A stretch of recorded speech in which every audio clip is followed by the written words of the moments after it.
Beru saying that finally Suho has been recognized by Jinwoo to be worthy enough to embark on his quest further, which suggests that everything that has happened to Suho so far might have been orchestrated by him Woo. But I will explain what that means later in the video, because for now, Suho, Esil, and Beru continue taking on dungeons while doing the daily training to beef up spiritual body manifestation. Things really pick up when a dimensional rift to the demon realm suddenly opens and Esil, being a demon noble, starts to get pulled towards it. By now, Esil has become an integral part of Suho's team, so he decides to go with her and find out what the hell is happening. But turns out the demon realm is in total disarray, being ruled by a tyrant of a demon. But he's not just any old powerful menace, instead he's actually an apostle of the Itarim. Think of an apostle kind of like monarchs and rulers of Jinwoo's universe. However, these early apostles Suho faces aren't all that, because while the absolute being of Jinwoo's verse separated his power into 16 different beings, other outer gods chose to segment it into thousands or even millions of parts. Plus, the ones who are showing up right now are small fries who escaped the grasp of the shadow core of Jinwoo's army. So this guy hid inside a meteorite and possessed a demon host. And with the demons' culture being that of the strongest rules, they would hold battles in the Colosseum to designate their current leader. So with Esil, the only surviving noble not available, this guy, powered by the Itarim's strength, easily took over the demon realm. It's also revealed that this isn't the only demon realm around, as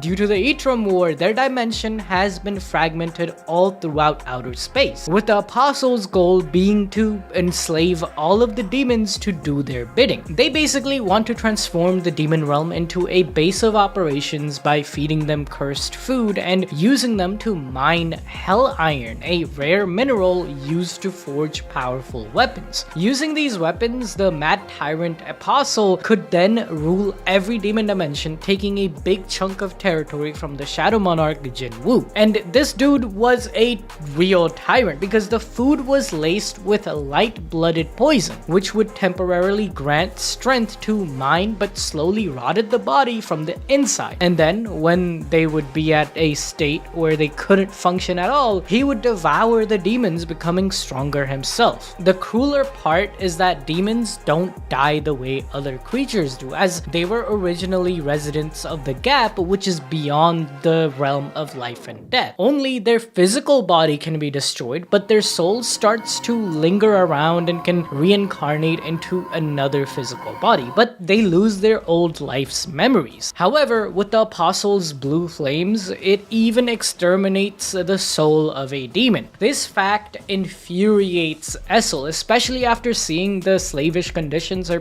people were subjected to. In order for her to not crash out and the demons smelling the noble aura from her, she hides within Suho's weapon, Vulcan's horn. Vulcan used to be an OG beast of a demon who was reawakened by the World Tree, becoming one of the strongest demons after Baran, the previous monarch. So Suho having the horn made many of the demons see him as a noble, even the mad tyrant. However, learning this, the apostle is elated, since devouring a noble will give him immense strength. So an epic battle between Jinwoo's son and the first apostle of the story ensues. Unfortunately for the tyrant, Suho has a 40% buff against demons, which he earned after killing the ones producing stardust back on Earth. Not only that, but his new soldier Quay plus spiritual body manifestation, which is boosted even more by Rakan's power, he starts to make quick work of the op. Finally, Suho rallies the enslaved demons to eat the tyrant as he's on his last leg, because all that power can be shared among the starving demons. As the frenzy dies down, Esil finally reveals herself as the last surviving demon noble and reasserts her presence as their leader. Now her goal is to reunite all of the fragmented demon realms and help out Jinwoo in the Great Itarim War. While exploring the afterlife, Suho came into contact with Baran's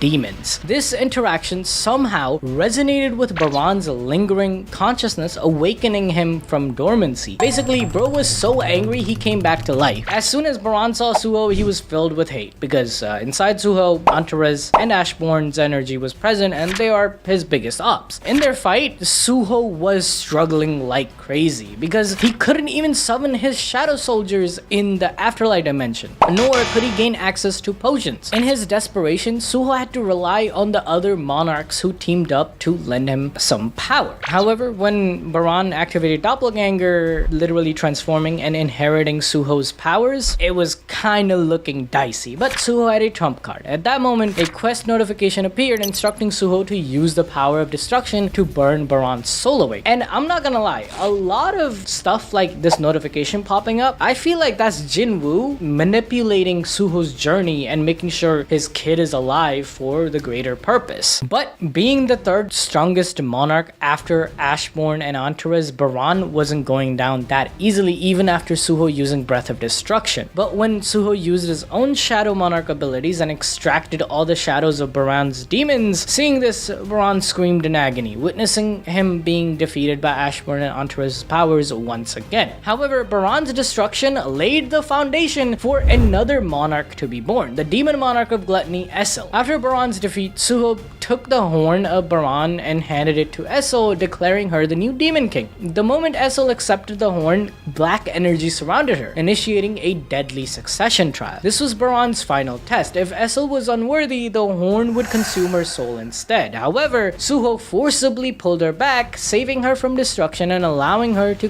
complete the transformation. Instead of inheriting Baran's title as the Monarch of White Flames, Esil evolved into something new, the Monarch of Gluttony. This title suited her insatiable hunger and ability to absorb power. After ascending, she immediately swore loyalty to Suho, granting him a 300% experience boost as her blessing. With her newfound power, Esil united the demon world, rallying them against the outer gods and adding every demon in the universe into Suho's army. The demons created a raft to explore the afterlife to find the world tree, eventually ending up face to face against the guardian of the tree, Nidhogg. Nidhogg was born from primordial darkness, originally having 7 heads, each symbolizing a fallen monarch, with the 8th shadow belonging to Jinwoo. After Suho and Esil's battle with it, only 6 heads remained as Esil consumed one and completed her transformation into a true monarch. With the threats gone, the demons, including Esil, decide to stay in the afterlife. Once again, thank you so much. Hit that like button and let's try to get this video to at least 10,000 likes. And comment below Esil is a baddie